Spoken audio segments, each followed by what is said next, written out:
Alright, so you remember the other day we were jumping off the roof there into the snow here for the Quinzee. We got it all packed down. I put more on top. I've got it all dug out now. These are chimney sweeping rods. They go together in 5-foot lengths. I find many uses for them. One was now I was just going around poking air holes all around my Quinzee here. I'm going to sleep in this sucker maybe even tonight.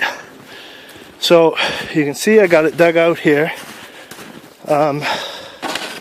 Oops, that's my hat.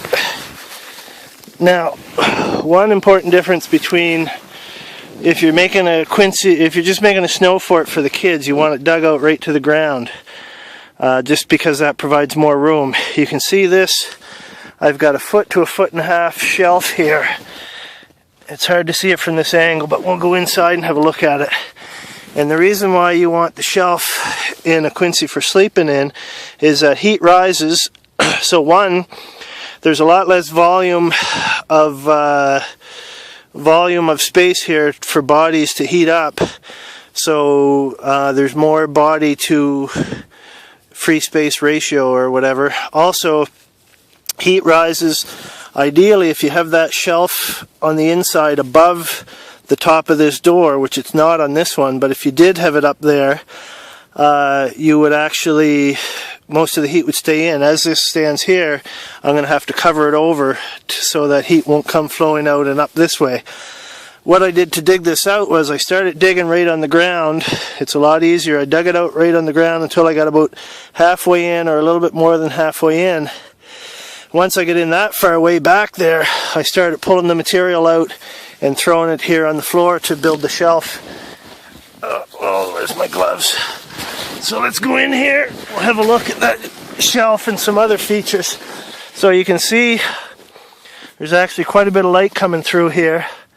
That's how you know when you're getting close enough to the edges. That spot's a bit thin. That's probably 8 inches. Most of what the rest is showing through here is probably 1 foot of snow. Two reasons for digging it out right to the edge like that. One, if it caves in on you, there's a lot less snow. So as this stands, if this caved in, it wouldn't crush me. I'd be able to get up and shake it off. And also thinner means you're going to get more easier to poke the air holes through. So you can see a whole bunch of air holes coming through here. There, up there. Now, if we get right up inside here and look back towards the door, you can see that kind of goes down, and you can see my shelf down there. So this will fit me and one of my boys pretty cozy. I'll fill in some more space around the door there, and then I'll take a Christmas tree or something and throw it in the door for sleeping in. So this is pretty good. It's a good size. I'm stretched right out here now. Oh yeah, one thing when digging it, to stay safe, what I did, I should have showed you this when I was doing it. So I didn't want to get too, especially because I'm doing it by myself right now, so if it caved in, I'd be done. So what I did was, for a lot of it, I took the shovel and I was working it this way with different shovels, kicking at them, so that my head was always out the door, or when I started getting in there really far, at least my head was only 1 foot from the door or something like that, so that I knew if it caved in while I was working, I'd have a much higher chance of survival, of not getting smothered.